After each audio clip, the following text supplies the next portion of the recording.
Hi guys, welcome back to my channel MiTutorials. In this tutorial, I'm going to teach you how to calculate working days between two dates. So let's get started with this tutorial. Now, for this method to work, you need to have a calendar table in your data set. If you don't have a calendar table, please watch this video and learn how to create a calendar table because it is important to do so, right? So let's get started.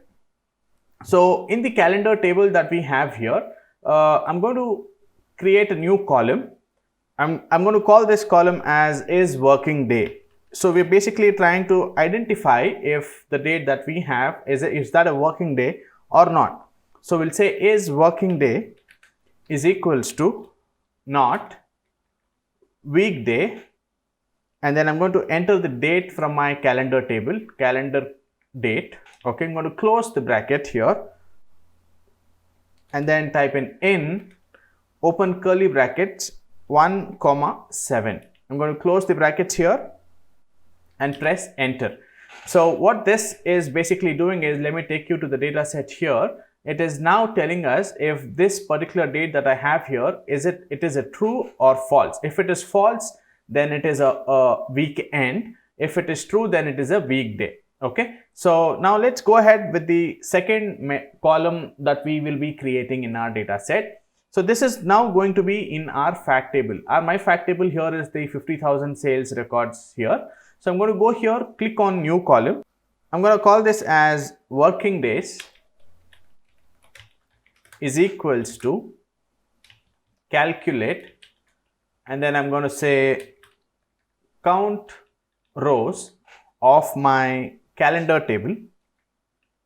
Okay, then I'm going to close the bracket, comma, and then I'm going to say dates between open bracket, and then select the date from the calendar table.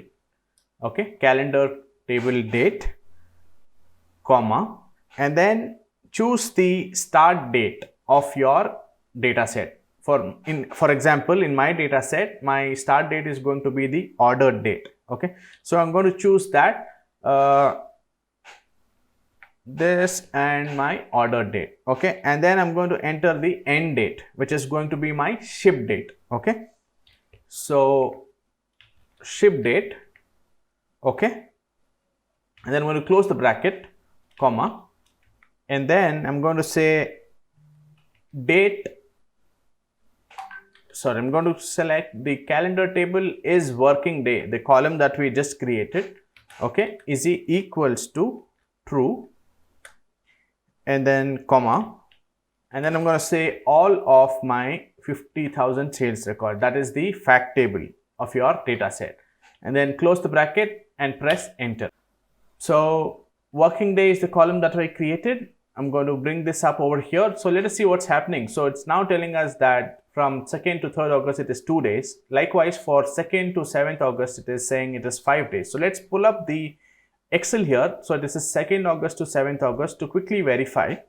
So 2nd August 2021 to 7th August 2021. Here we can simply use the network days to calculate the working days. Press enter. So it's now saying it is 5 days. That's what exactly we have over here.